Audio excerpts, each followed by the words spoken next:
So আজকে ছিল রামনবমী, তো বাড়ির পাশেই পুজো ছিল, রামের পুজো। তো সেখানে চলে গেছিলাম। তো গিয়ে এই বাচ্চাটা প্রথমে দেখলাম একদম শুয়ে পড়ে নমস্কার করছে।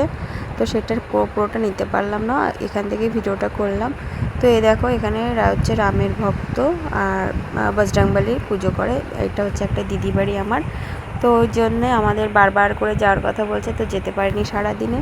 সন্ধ্যাবেলায় গেলাম, সন্ধ্যাবেলায় গিয়ে দেখি পুজো শুরু হয়ে গেছে। তো আমরা ভিডিওটা যদিও পরের দিন আমি পোস্ট করব। তো এই দেখো এখানে পুজো চলছে। তারপরে দিদি বললো আমার সঙ্গে একটু ছাদে চল। এটা হচ্ছে দিদি, মানে দিদি আমাদের, যাই হোক কোনো রকমভাবে আমাদের একটা সম্পর্ক আছে, তো সেইভাবে দিদিই হয়। তো এখানে আমাকে দিদি বললো একটু ছাদে চল, আমি ওনার সঙ্গে চলে গেলাম।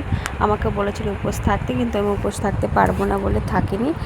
আর বাকি সবাই আমাদের বাড়ির পরে সবাই গেছিলো। তো এখানে দেখো নিচে সব বসে আছে, আশেপাশে সবাই এসছে। পুজো খুব বড় করে করেনি এবছর, ছোট করেই করেছে, বেশি লোক বলেনি।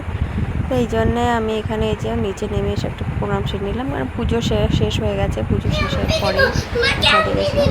তো এখানে এসে দেখো আমাকে আম্পি দিবা হাতে দাও না, তো ভিডিও নাও।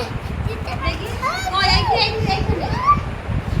বা এই পাশে দাও, আমি একটা দিই। তো এটা ছিল বাড়ির পাশে একটা দাদার মেয়ে, তো ছোট্ট একদিকে হাম্পি দিতে চাইছে।